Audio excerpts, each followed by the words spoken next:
This podcast is sponsored by the book, The Concept, A Critical and Honest Look at God and Religion, by Bo Bennett. Challenge your beliefs and explore faith through science and reason. Discover more at godtheconcept.com. All right, so today we're diving into some excerpts, some analysis of the book of First Peter. Okay. A book of the Bible, for those who don't know. Yeah. And it looks like the author is really interested in, where it kind of clashes with modern views a little bit, so this should be fun. Yeah, it's interesting because, this letter was originally written to early Christians who were facing some pretty intense persecution. Oh, wow. So you can imagine it's steeped in this whole idea of hardship and resilience and... So like a pep talk? Yeah, a pep for folks going through it? Exactly. Gotcha. Yeah. So I can definitely see how the theme of hope would be front and center. Absolutely. Yeah. But the analysis here, it points out some instructions that, I don't know, I think they might make a few people today kind of, raise an eyebrow. Yeah. For example, the whole submit to every authority thing. Right. What's that all about? Yeah. So in 1 Peter 2.1317, it talks about submitting to all sorts of authority, emperors, governors, you name it. Yeah. Back then, you could see how that would be a way to ensure the survival of, a pretty vulnerable community. Yeah. But today, it's does that still apply? Right. Are we supposed to just blindly follow even when we disagree? Or is there a point where, you have to stand up and challenge systems that are unjust? Yeah. It's tough. That's a tough one. Yeah. And then it gets even more complicated when we look at how the author talks about slavery. Right. In 1 Peter 2.1820, it actually tells slaves to obey their masters. Right. Even the cruel ones. Yeah. It's I don't know. It's hard to even fathom that today. I mean, talk about a clash with modern thinking. It's a stark reminder of just how far we've come in terms of our ethical framework. Yeah.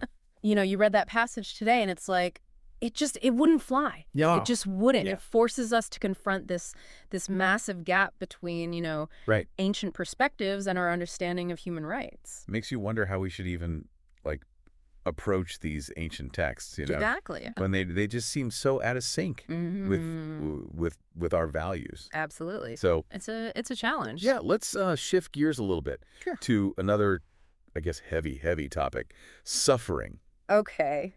The analysis, it points out that 1 Peter 4.1 to 19, it kind of presents suffering as a divine test, almost a way to become, more Christ-like.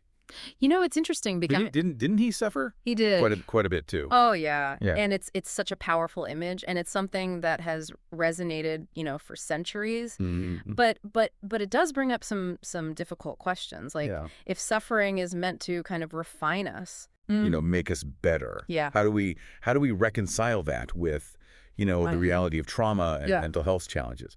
Can a spiritual interpretation of suffering coexist with a psychological one? That's a big question. It's a huge question. Yeah. Because sometimes suffering just feels like suffering. Exactly. The author also points out this kind of contradiction that pops up. On the one hand, 1 Peter's all about humility and service, but then there's also this promise of eternal glory, right, and honor, as a reward. Eternal reward. Yeah, that's in 1 Peter 5.4, by the way. Okay. Yeah. If anyone's following along. Right.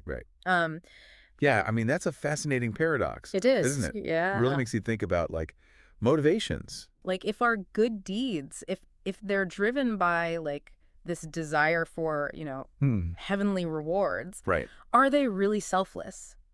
Or is there a way to kind of reconcile what we do here on Earth with the big picture, that promise of internal recognition? It's almost like the text is struggling with this tension of I think so, living a good life now versus focusing on the ultimate reward. It's a constant tension. Yeah. I think that's something that we all wrestle with. It's a very human thing. Very human. So after diving into all of this, what's the author's take? Well, the author really emphasizes the importance of context. Okay. We have to remember these words were written Right. in a very specific time and place, Mm-hmm.